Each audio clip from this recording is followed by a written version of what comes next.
Hello' everyone, মোৰ mini vlog ছিৰিজৰ 5 number দিনটোলৈ আপোনালোকক স্বাগতম জনাইছোঁ।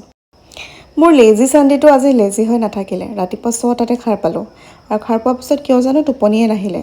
মানুহজনো সোনকালে উঠি যায় যে, সেইবাবে আজি ময়ো ভাবিলোঁ যে সোনকালে উঠি যাওঁ। আৰু হয়, ইমান যে ভাল লাগে ন ৰাতিপুৱা সোনকালে উঠি নিজক বহুত সময় দিব পাৰি। যেতিয়া অকণমান দেৰি হয় তেতিয়া ল'ৰা ছোৱালীৰ কাম, ঘৰৰ কাম, ইফালে যাব লগা হয়, গতিকে ইমান নিজক দিব পৰা নাযায়। কিন্তু আজি নিজকে নিজে দিছোঁ অকণমান সময় আৰু ধুনীয়াকৈ পানী একাপ লৈ পিনে বহি খাব পাৰিছোঁ। নহ'লে জল্দি কি খাওঁ কি কৰোঁ নিজেই গম নাপাওঁ মানে। সদায় মায়ে সান্দহ আৰু চাহ খায়, ভাবিছোঁ আজি আমিও খাওঁ। সান্দহ আৰু চাহ খাই ভাল লাগে, কিন্তু বিহুৰ সময়ত খাই মানে আমনি লাগি গ'লে কেইদিনমান বাদ দিওঁ। কিন্তু আমাৰ মায়ে খাই আকৌ খুব ভাল পায়। তাৰপিছত দুয়োজনে চাহ তাহ খালোঁ, মাও খালে দেই। তাৰপিছত ভাবিলোঁ যে অকণমান ফুলত লাগোঁ। আৰু এইখিনি দেখিছেনে, এসপ্তাহ পানী নসলালে একদম খেলাই আহি পৰে, গতিকে চাফা কৰিব লগা হয়। তো তাকেই কৰি ল'লোঁ। ইফালে আমাৰ কিবা অকণমান জেওৰা দিব লগা আছে পিছফালে, এইটো তাৰেই মানুহ আহিছে।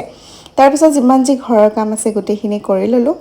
আৰু মোৰ সৰু ভণ্টি ঘৰলৈ গৈছিলে, মায়ে একদম কাচকলৰ পকৰা দি পঠাইছে, ইমান যে টেষ্টি লাগিছে নহয়।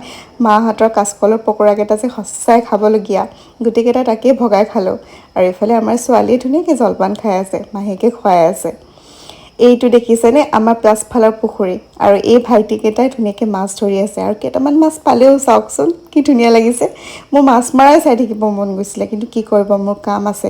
গতিকে এনেকৈ এৰি থৈ পিনে মই এতিয়া ওলাব লাগিব। আৰু ফাৰ্ষ্ট লোকেশ্যনত আহি পাই একদম টিকলি এজনী মোৰ কোচত, চাওকচোন কিমান মৰম লগা ন। আৰু ধুনীয়াকৈ আছে তাই মোৰ কোচত। আৰু এয়া মোৰ ফাৰ্ষ্ট মেকআপটো আৰম্ভ কৰিছোঁ। তাৰপিছত ঘৰত আহিছোঁ, ঘৰত আহি আকৌ এটা মেকআপ কৰিব লগা হ'ল। তাৰপিছত আকৌ এটা কৰিলোঁ আৰু মেকআপ কৰি আজিৰ দিনটো সামৰি মাৰিলোঁ। আজিলৈ আহিলোঁ দেই, বাই।